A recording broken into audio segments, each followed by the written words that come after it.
You know, it's something we do dozens, maybe hundreds of times a day without even thinking about it, searching for a word in a document. It just feels instant, like magic. But behind that magic is this hidden world of incredibly clever algorithms. Today, we're going to pull back that curtain and look at the real genius behind string matching. I mean, really think about it for a second.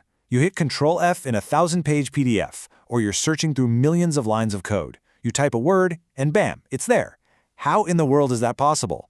To really get it, we need to understand the evolution of the algorithms that make it all happen. All right, so first things first. We need to get on the same page as the computer. To the machine, it's not seeing words or sentences or paragraphs. It sees something way more basic. So this is what the computer sees. There's just this long string of characters. That's the text, which we'll call T, and then there's the little string we're looking for. That's the pattern, or P.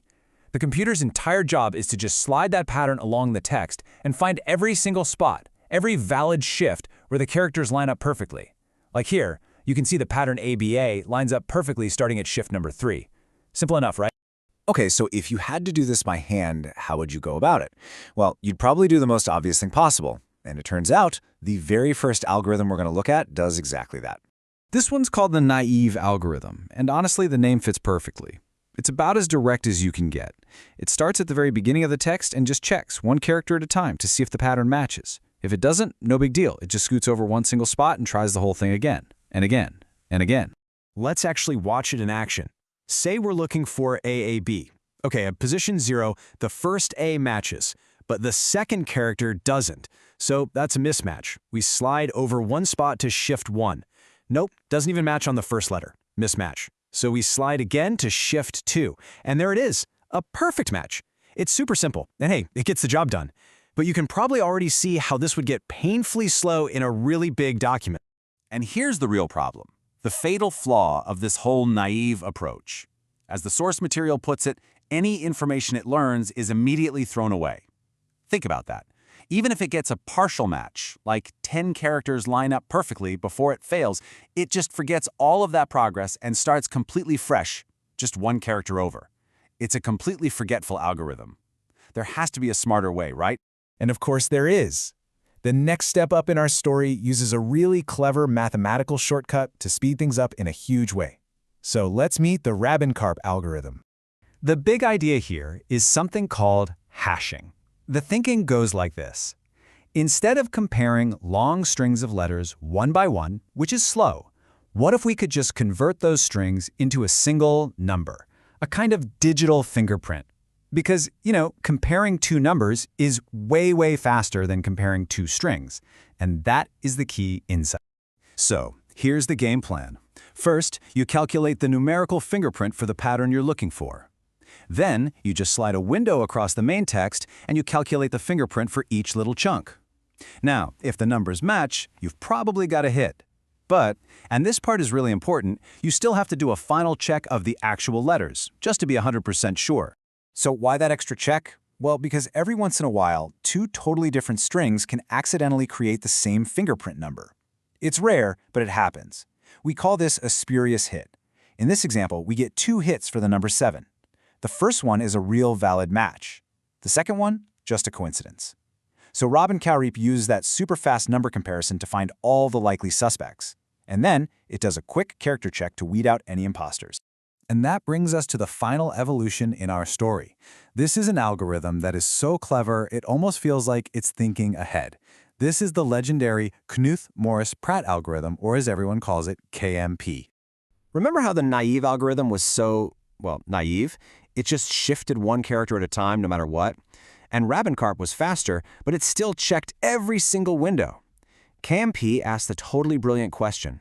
What if we could use what we know about the pattern itself to make huge, intelligent jumps after we find a mismatch? And the answer is a huge, resounding yes.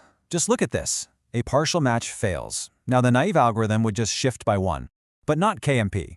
It has already done its homework on the pattern A, B, A, B, A, C, and it knows, because of that repeating A, B at the start, that the next possible match can't possibly be at the very next spot. So it makes an informed leap forward, completely skipping a useless check and saving a ton of time. The magic behind this is something called a prefix function.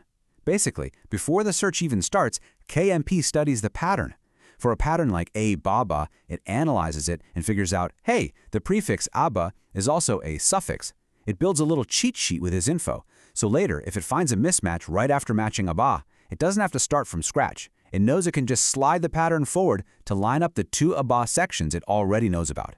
It's this pre-computed data that powers those massive, intelligent leaps. Okay, so we've gone from a simple brute force method to something truly sophisticated. But why does any of this really matter in the real world? Let's zoom out and look at the actual impact.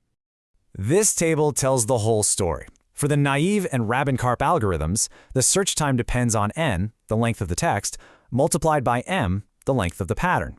In simple terms, that means searching for a long word in a long document gets slow fast. But just look at Kuth's-Morris-Pratt. Its time is just theta of n. The length of the pattern you're looking for barely even matters. Its speed just depends on how long the text is, which guarantees lightning-fast performance every time. And this isn't just some academic theory, right? This incredible speed is the invisible engine that powers the instant response in your text editor. It's what allows search engines to crawl and index the entire web. And it's absolutely essential in fields like computational biology for searching through these massive databases of genetic code.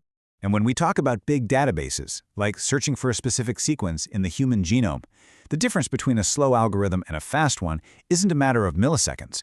We're talking about the difference between getting a result in seconds or it taking hours, or maybe even days. The right algorithm literally makes the impossible possible. So the next time you hit Ctrl+F, just take a half second to appreciate the incredible algorithmic journey that makes that simple action feel so effortless. And it kind of makes you wonder, right? What other simple things that we do every single day are only possible because of some hidden, beautiful piece of computer science?